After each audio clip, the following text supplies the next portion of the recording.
Quels sont vos projets pour l'avenir? Écoutez, ça encore, c'est une question difficile. Je ne peux pas très bien répondre en ce moment. Donc mes projets sont pour l'instant de continuer avec mes collaborateurs. Donc je ne suis plus directeur du laboratoire parce que j'ai passé l'âge légal dans notre système et c'est un grand laboratoire. Donc maintenant c'est un de mes plus proches collaborateurs, Jean-Marc Rachiart, qui est directeur. Mais la plupart des chefs d'équipe qui sont là sont des gens qui ont travaillé avec moi, que j'avais recrutés, etc.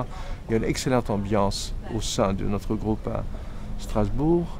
Et je continue personnellement avec quelques chercheurs à travailler sur des domaines qui ont tous rapport à l'immunité innée chez les insectes, chez la drosophile en particulier. J'interagis beaucoup au niveau national et international, je fais beaucoup de conférences, j'écris des articles, et puis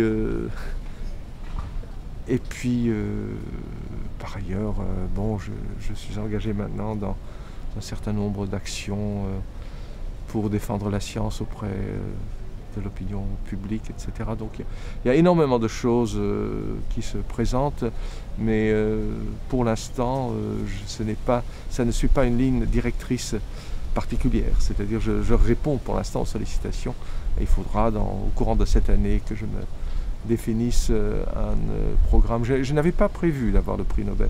On ne prévoit pas comme ça, vous voyez, on n'est pas candidat un beau jour. Bon, on savait que les travaux qu'on avait faits avaient un intérêt, une répercussion. J'avais reçu beaucoup de prix internationaux au courant des 2 dernières années. Et en général, chaque fois, les gens qui donnent ces prix disent, vous savez, 30 ou 40% des gens qui ont eu notre prix ont eu le prix Nobel par la suite. Bon, il y avait une possibilité, mais enfin, je ne m'attendais pas à ce que ce soit l'année passée, donc ça a beaucoup bouleversé. Et il faut maintenant que je retrouve un peu mes marques, mais je les trouverai.